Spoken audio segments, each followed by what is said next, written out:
this might be right. Either you feel it or you don't, might give it a try, yeah. In the next 10 minutes, we're going to cover off how to come up with a business name, some business name ideas, and how to get cool names for your company. And of course, why should you do this? And we're going to cover off some unique business name tips, like business name numerology. Stay with us to the end, because that's where we're going to cover off some unique ideas about how to create your own business name. Let's get started. Woo-hoo!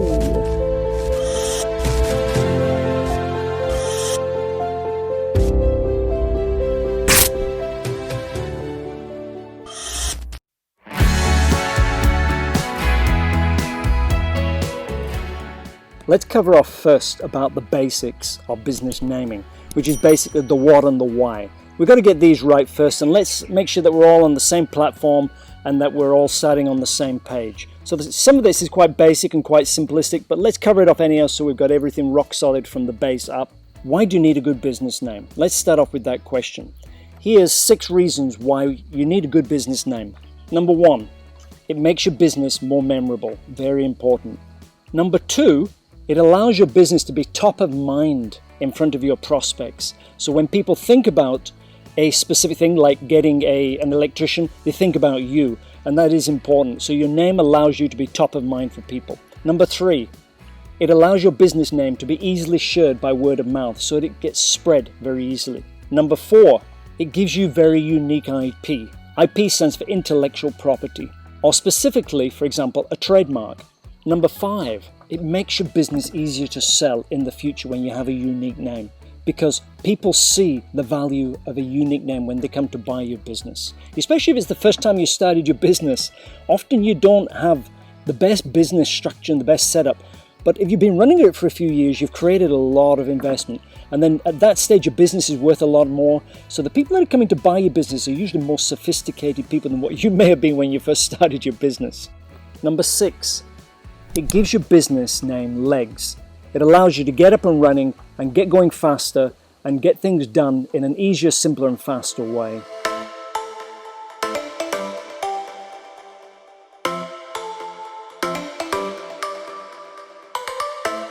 So we covered the why. What about the what? What are some of the other key things that you need to cover off to create a good business name? Your name choice will vary depending on the type of business that you go into. So that's important to remember. So a lot of the things that I'm sharing today, if you're starting with a very small home business, they might not be relevant, but certainly it's very important for you to understand some of these things. So bear that in mind as we actually go through some of these things on the list. One of the great things about a local business that it really benefits from connecting names. And names about what you're doing. So for example, the very first local business that I created in a food business in New Zealand was called Fast Feast. It connected with people. It was a fast food shop and we provided a feast. We literally did. So people remembered it and it gave the business incredible growth potential from its name. It was a simple local name. We weren't intending to globalize that name. Always remember that your name is giving your business life. It's bringing it alive. It's giving it a separate entity.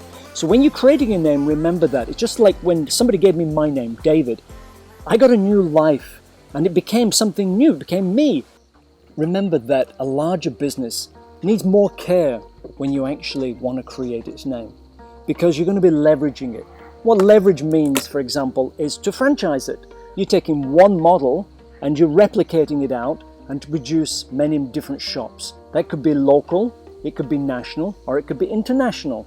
So basically, remember that when you're creating your name, that if it's a globalized business concept that you're going to, or a leveraged business concept, you must take a lot more time and you've got to get it really right. For a local business, it's probably not as important, but some of these fundamentals we're going to cover off later on as you grow and produce more bigger businesses, they'll become more appropriate. Also remember that for bigger businesses, the name becomes a very, very integral part of the IP, their intellectual property. For example, Coca-Cola. The name Coca-Cola is worth more than the total value of the company's assets, physical assets. That's pretty amazing. The brand is more valuable than all the company's assets combined together. That is the power of a name and the value of a name. So when you're creating a leverage brand, it's super important to get it right. It's important not to confuse brand name and company names. It also depends on which country you're in. Different countries have different rules. But basically, many countries allow you to have a business name, which is what's registered legally, versus your brand name, which is your public trading name. So get to know your local rules. It's very important when you're creating your name. And what are the local rules? In some countries, whatever's on that piece of paper that you register with the government has to go on the signboard above your shop. And if it's like Happy Farm Products Inc., then above your shop it doesn't look very good when it should be Happy Bakers, unlimited. Yeah. So be very careful when you're doing that, you understand your local things and that you understand the difference between a brand name and a business name. Another thing is that it's important to know that your business name must carry you for at least 5 years. Of course, it'd be great for it to go on forever and ever and ever, but things change, your business grows, and sometimes you grow out of your name and your name no longer supports you. Let me give you an example. Do you know what 3M stands for, or what it used to stand for? Minnesota Mineral and Mining. It's very important that the names you choose create a resonance with the market space you're going into. But remember that your name must create a connection. Names are about creating connection with other people. And one final thing to consider is, does your name tell a story? Or does it incite people's curiosity? Does it get them thinking? Does it get them asking you, oh, what does your name mean? Or where does it come from? Or how did you come up with that name? Does it start a conversation? So some names are very useful at doing that. So for example, UBLA, we keep getting asked, what does it mean? And the final thing is, remember that names have power. They have a vibration, they have a life, as I've already shared. And that there is a body of knowledge called numerology. And in that body of knowledge, they take the letters and translate it into numbers, and those numbers have a meaning. And business numerology is quite a specific subject area that a lot of people study, especially in India. And it's a very, very amazing subject. But it's all about vibration, about energy, it's about life. So always ask yourself at the end of the day, does your name make you feel good and other people feel good? Because it's about feeling. People want to feel good, and if your name doesn't make them feel good, it's probably not the best name.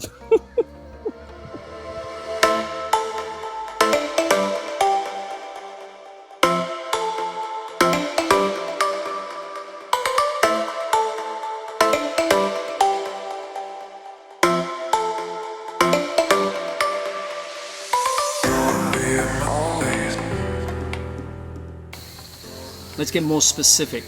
Now, some of these are quite basic again, but what they're going to form is a checklist for you. We've got to get these basics right. If you miss some of these steps, you're not going to get the best out of your name. It should be easy to say. It should be easy to spell. It should be easy to type.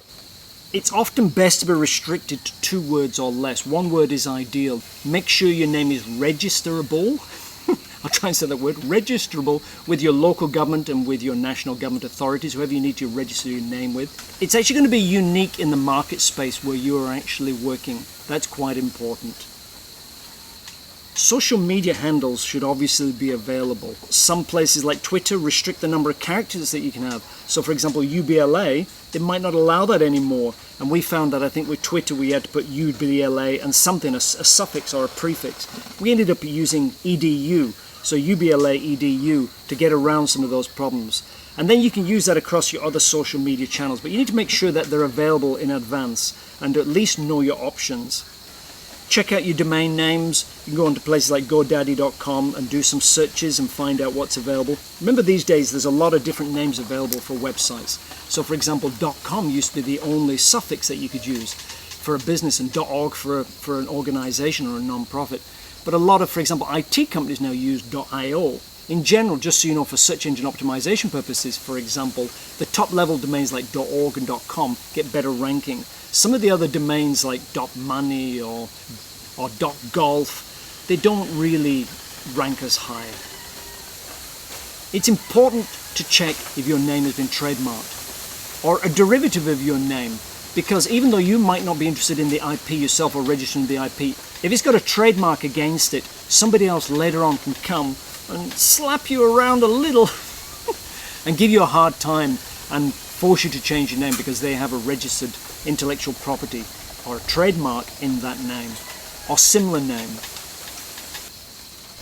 And of course, anybody who might want to buy your business in the future, if there are any trademark disputes or any legal disputes around your name, they're not going to be too excited about buying your company. If they do, the price is probably going to go down somewhat, like a lot. So getting it right at this stage will help you a lot in the future.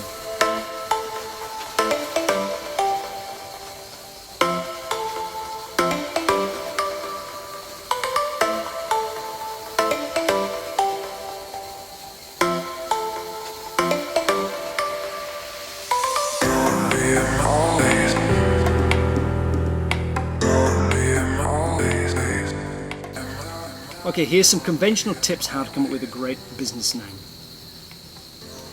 Mindstorming is one of the best ways to start. You just got to allow your mind to rip. The beauty of mindstorming, or some people call it brainstorming, is really just not to judge your thoughts. And if you're working with a group of people, you have one rule, is that you don't question anything. You just write it down and record it. So literally video it or record it, or get somebody to write it down, and just blurb out your brain and your mind, all you're thinking, onto a piece of paper and see what comes up. But don't analyze as you do it. That's the big trick with mind storming. Another good thing is to look at existing business names. Go and start saturating yourself with other people's business ideas and names, and have a look at some of the businesses in your industry, what they have done. Are they successful? Are they exemplary businesses? Have they done something amazing? Look at the people who own those businesses. Get to know them. Go and talk to people. How did you create your business name? And you build some great connections. Go and start networking with people, because a lot of successful people will share their ideas. They want to share their ideas with you. So look at existing business names, go onto the internet, have a look at some business directories, just get ideas, just fill your mind with ideas. Saturate yourself with the desire to actually create a great business name. Some of the things you can do is you can connect words together. Some of the practical things you can do is, for example, stormtrooper. Well, it's something that connects together, two words, and it becomes memorable in people's mind. I did that with my business name Bouncing Olive in Australia when I created that, and with my partner Masami. We wanted something related to food, but we wanted something different and lively, and with energy. So bouncing, olive is food, and olive is about a brand of quality. Bouncing is energy, so we merged those two together to create a brand called Bouncing Olive, a very successful business. We put it into 3 states in Australia. We finally sold that and developed it into an intellectual property company, buy one, give one. That's another story. I think I've told some of that story. You can put words together that rhyme. It's called alliteration, where the first letter of the words are the same. So, for example, Coca-Cola, CC. So basically, those types of things, they fall off the mouth very easily on rhyme, so they're very effective. Another common thing to do is actually to use words that actually are disassociated, but common words. They're used in a different way. English pubs use this a lot. So for example, English pubs, Red Lion, Rose and Crown, Queen's Head, Three Horseshoes. There's some example. Some interesting ideas could be flat pink pancakes, purple pigs, red carrots, wine splash, rub tub. So some of those names, they're about combining words in unusual ways, and it's using 2 or 3 words. We did that with Happy House Farm, which is where we are right now. We wanted something in the brand that was simple, had the word farm in. We wanted the word organic in, but that wasn't that easy to put in there. But we wanted a concept of happiness and fun, and we created that in Happy House Farm. So it's simple, it's fast, it's memorable.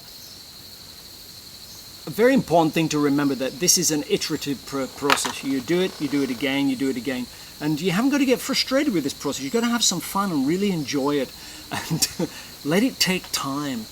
Don't rush this process of creating your name. It's like when you if you've ever had a child and you give a child a name, it probably takes you weeks, if not months, to come up with the names, and you're discussing, you're going through different ideas. Take the time to create the name for your business. It's like your little baby at the beginning. It's not that I'm encouraging people to feel connected to the business just like a child, because you're going to sell the business probably at some point, which I don't think you want to sell your child. So don't be too attached to a business, but at the same time, give it a good start to life, and that's what a name gives it. An interesting technique is, once you've got a few names, you've got your list, you've gone through and checked off the ones that are not fitting all the criteria, is to throw your names out at your friends. Now your friends are going to be like, yeah, your mother's going to go, yeah, very nice. You're not going to trust it, but here's a tip. Watch their face when you first mention the words. People's faces don't lie. We can read people's faces. Now, one thing that a lot of people do when they create a business is they use their own name. And it's done a lot, especially in consulting type businesses, personal services, online websites, on YouTube. There are advantages and disadvantages, of course. It's simple to use your own name, but often, for example, you can't register your own name. You cannot own the IP unless it's unique. My name is unique totally in the whole world. There is no other David Anthony spelt with a double T. So anything you see out there is to do with me, even maybe some of the bad stuff. I own davidanthony.com with a double T. So my name is unique. I could trademark my name. Many people cannot do that. So let's go through some of the upside and downside of using your own name. One of the downsides to using your own name, of course, is when you want to come and sell a business. Now, if it's a small scale business, you might not be too concerned about that in the future because you might not want to sell your business. But it's important to consider that when you're creating a business because businesses grow and they grow really well, especially when they've got a good name. Now, there's a lot of businesses out there that have been sold with somebody else's name. But of course, you're going to have to give rights, IP, intellectual property rights, and sign contracts that people can use your name forever. And if that company goes and do something bad, it reflects on your name. Now, there's nothing stopping you changing your name in the future. So starting off with a name today, there's no problem for your name to change as you grow. And many companies do that, especially when they have mergers and so on.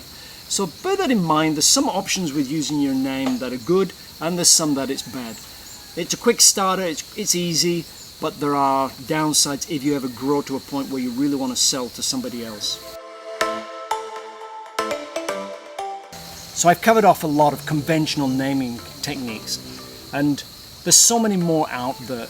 And at the end of the day, really, ultimately, for most people, it's an intuitive process. All the names that I've created, and here's a list of them. Let me show you them.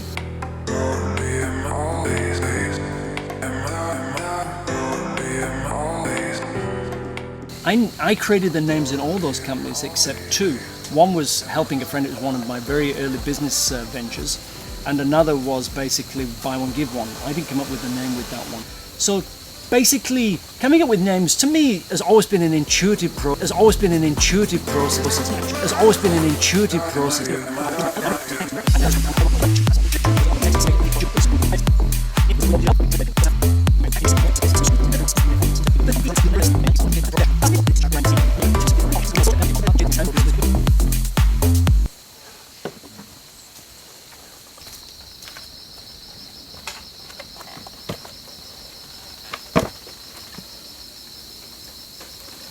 Oh, done. Woo. Oh, that's it. Oh. Did you subscribe? Did you give me a thumbs up? Did you give us a thumbs up? Did you write any comments down in the comments below? Okay, all right, do it. No, they don't know.